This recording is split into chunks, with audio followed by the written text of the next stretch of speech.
Hello, all, and welcome. Today, we are going to take a look at something that's a little different than my norm, but that is what I'm trying to do a little bit more of. Get out of a little bit of the Wheel of Time sphere and do some other things. And I was suggested this movie by some friends and encouraged to talk about it because they found it to be so good. So I watched it.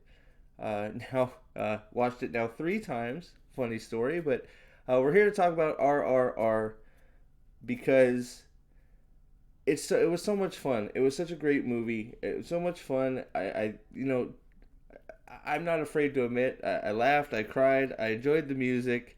It was great. This movie is 3 hours, right? And you don't feel it at all.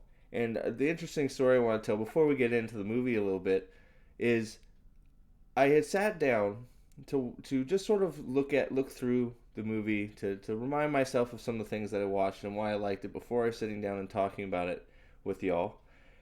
And my intention was just sort of clip through it and watch here and there. And I sat down and I watched the whole 3 hour movie again. So now I've watched this movie three times. Once by mistake almost because I just got wrapped back into it, and then another time to just make sure my memory is fresh on some of these things, which I know I'm gonna mess up some of these things. I'm sorry about that. I am not number one expert movie reviewer, but this movie is just I had too good a time with it. I want people to watch this movie. I watched it on Netflix. However you can watch it, I suggest you do because it's a great film. Some of the things that just so there's a lot of things. First, one of the first things that jumped out at me, besides for how great the acting is, uh, and just the fact that even though there are quite a few subtitles in because it's not in English, all of it's not in English. There's quite a bit of English, but it didn't really matter at all to me. I was wrapped right into it. The music just pulls you right in. The action pulls you right in. And I wanted to say right off the top is the colors in this movie, they just pop. You're visually uh, stimulated in almost every scene. And the minute you think something is done, something new happens. It keeps you on your toes the whole time through.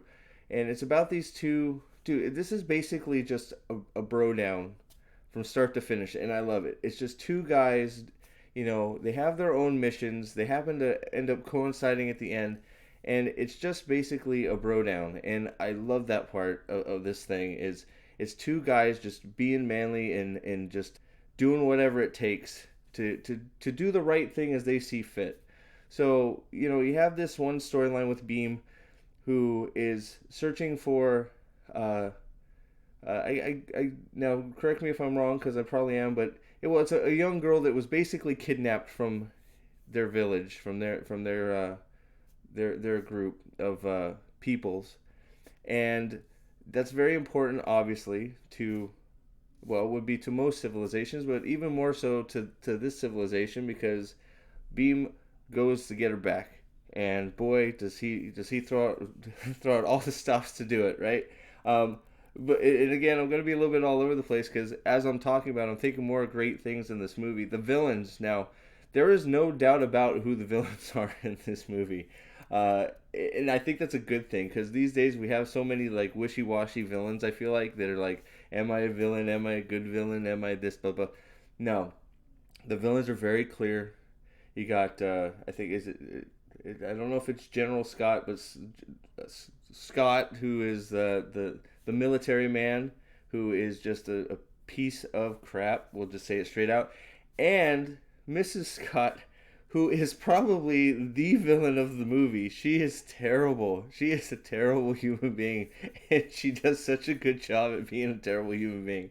But so Mrs. Scott, of course, is the one that kicks off the plot by basically kidnapping this young girl because she's talented at not only singing but artistry, and she wants her as a prize to show her friends, her rich snobby friends. And of course, they just at that point in time they just take her and don't even think twice about it. Give her look like 2 copper pennies or 2 shillings. I'm not. Excuse me. I'm a dumb American. I'll say it. So I'm not sure the denomination, but pay her basically nothing for a kid. They don't even understand what's going on. And whammo, they take her and think, oh, think nothing of it. Meanwhile, they've left all these people devastated. Um, so that kicks off that part of the plot, which man, like I said, Beam just basically rips out all the stops. There's some of the coolest things I've ever some of the coolest things I've ever seen. I'll be quite honest. Uh, and then you got Rama, who is you're not. They do a good job of showing how intimidating, how driven Rama is without even knowing his story yet in his first scenes. That first scene where he's going to retrieve that guy that broke the picture because his commanding officer told him to. He jumps over that fence, and if you've seen the movie, you know exactly what I'm talking about. If you haven't, you got to watch it because it's a spectacle every minute. Uh, and the guys do some amazing rope work. I don't know that I've seen. You don't see. I don't. At least in American cinema, at least lately, at least from what I have seen. Correct me if I'm wrong, anybody. I haven't seen a movie with this much rope work.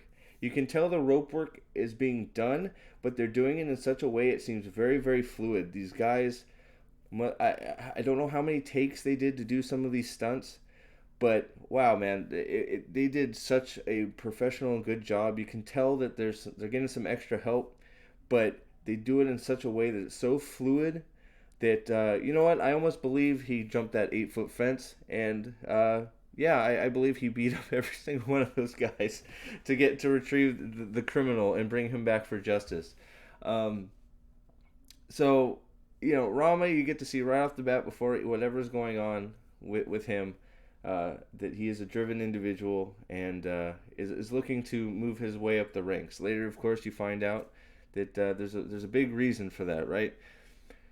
So the story I don't want to tell the whole story because if for anybody that hasn't seen it, you need to see it. It's a great movie, but there's a ton of I want to say the CGI. There's some awesome CGI scenes with all kinds of animals. Uh, Bima is using animals in such a unique fashion. It's a sight to behold. It really, really is. Uh, Maybe I'll show some of these scenes on just some clips of them while I'm talking about it, just so you can get a taste of some of the things that is happening. Because I really don't want to give up too much of the plot, but um, these guys just and I will say because it is important. Rama and Beam somewhere in this whole they're separate plots. Their plots come smashing together, and then the frickin' bro down begins. And dude, I was there for it. I loved every minute of these two guys together. I believed it wholeheartedly. These two actors, they sold it 100%. I believe they were best friends from the minute that they got together. Their first meeting, their handshake reminded me of the Predator handshake between Arnold and Carl Weathers. That freaking the most manly handshake ever. It gave me those vibes. It was so freaking awesome seeing these two together. The music in this movie is now again, they do a great job of actually. You can tell that the words to all these lyrics are part of the lyrics to these songs are part of the story. Now, unfortunately for me, I got so wrapped up on what was going on screen and the music because the music was done in a very good fashion and it mixed with the movie so well that I missed a lot of times what was being said because I obviously had to read it. Uh, and I went in the second time when I went to go watch it the second time to maybe jot down some notes, but to refresh my memory, I made a conscious decision. I was gonna read what the lyrics to the songs were. Guess what? I didn't. The songs were the music was so good. I was so into what was happening on screen. The dance fight scene. I'm not normally a huge dance guy, but the dancing was so unique, and it was basically another form of fighting, at least for me, and it was so much fun, and I was drawn right into it. Uh, and all the music and any of the dancing in it, I actually found it quite entertaining. I'm sort of taken aback at that because that's not really my thing, but it's just sort of the flow of this just kept you going, and they put these dance scenes in there, and they fit. It was good. Now there is some suspension of disbelief in this. These for all I know now, and anybody that is uh, more versed in these movies, I don't know if this is based on a historical myth or anything like that. So forgive me on that, but these guys do some very superhuman things. So I don't know if they're supposed to have some super descendancy. I think that I know they're supposed to be descendants of some people from what I understood. Again, I don't know if that's true or not, but like I said, there's one scene where Beam's picking up a motorcycle and hitting people with it. It was awesome, but he's a regular dude picking up a motorcycle and hitting somebody with it. There's a scene where Beam's got Rama on his shoulders and they're doing just all kinds of the rope work. How did they do that? That's the other thing. That God, the amount of work and it must have taken and talent to pull off some of those stunts where one actor was on the other shoulders and they were just doing things in tandem. Man, props off to those guys. It was just amazingly entertaining. So some suspension of disbelief. There's if you're gonna go in there looking for plot holes in this one, you might find them. I don't know. The plot was actually pretty simple and pretty straightforward, and I liked it that way. There was a few little twists and turns, but overall, it was easy to follow, even in a different language for me for most of it. And the little inconsistencies didn't bother me in this. Now maybe that's bias, but whatever. If you call me biased on this, then that's fine. I'll take that. I had too much fun with this one, and I think it was okay. It was like I said, he had to let a few things go, but I don't think so much that was like world altering. Other than that, just some of the superhuman things they were doing. The only thing that I think I didn't like, just to be fair, was I wasn't real fond of the Beam English woman relationship. I didn't think them coming together naturally was great. I feel like it was a little forced because Beam needed to accomplish that certain thing in the plot. Uh, Again, it didn't bother me too much, especially once the relationship was bonded. I think it was sort of interesting because it's two people. It was interesting to a point because two people that can't understand each other um, are sort of growing to like each other because they're just I don't know, just because sometimes I guess you get those feelings, right? You get a feels about somebody.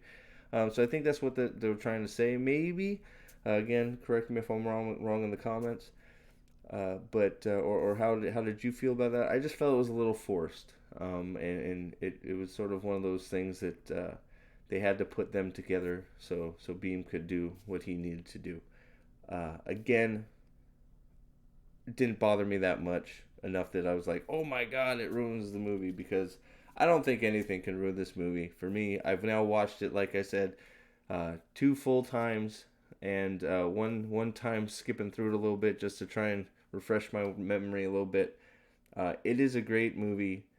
I may talk about it again with some another time if there's more people that want to talk to me about this movie and maybe getting a little bit more into the plot. But this is more to get it out there that anybody that's watching my channel, if you're looking for something fun and entertaining, RRR is that in spades, man. I've watched it now 3 times. I'm gonna watch it probably a fourth. My kid caught me watching it. I think he wants to watch it with me, so that might end up happening. And you should give it a look because we're not getting any entertainment like this anymore.